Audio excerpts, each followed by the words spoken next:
ഇന്നലെ ഇവര് ടൂറൊക്കെ പോയി മക്കള് പോയി വന്നതാണ്. ഇന്നത്തെ വിശേഷങ്ങൾ അതൊക്കെ. ബീട്രൂട്ട് ഉണ്ട്, ഇതാ ക്യാരറ്റ് ഇതാ, പിന്നെ തീർന്നിട്ടില്ലട്ടാ. ഇതാണ് പിന്നെ കൊണ്ടുവന്നത് ബാഗ്, അടിപൊളി ബാഗ്. ഇത് അമ്മയ്ക്ക് കൊണ്ടുവന്നാണ് മക്കള്. ബാഗ് ഉണ്ട്. പൊന്നൂനുള്ള ബമ്മക്കുട്ടിയാണ്.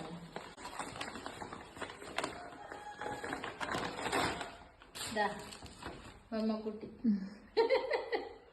ഇത് കണ്ടപ്പോ പൊന്നു നല്ല സന്തോഷാവും. ആർക്ക് 2 തൊപ്പി, ഒന്ന് അമൃതേന്റെ അച്ഛനും ഒന്ന് ഇവിടുത്തെ അച്ഛനും. പിന്നെ അത് പൊട്ടിച്ചിട്ടൊന്നും എന്നാലും അപ്പോഴേക്ക് എന്തോ ക്ഷീണ എനിക്ക്. അപ്പൊ ഞാനവിടെ കളിക്കും. ഒരു വന്നപ്പോ 9 മണിയൊക്കെ ആയി.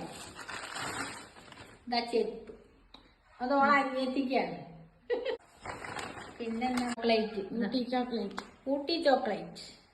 ഓരോ കൂടെ കൊറേ നീലഗിരി ടീ. എന്താ ഇതാണ് എനിക്ക് ഏറ്റവും ഇഷ്ടമായത് കേട്ടാ. നമുക്ക് പെണ്ണുങ്ങൾക്ക് ഇങ്ങനെയല്ലേ ചായപ്പൊടി അങ്ങനെ സാധനങ്ങളൊക്കെ ഭയങ്കര ഇഷ്ടല്ലേ. പുതിയ വീഡിയോയുമായി നാളെ കാണാം കേട്ടാ. ബൈ.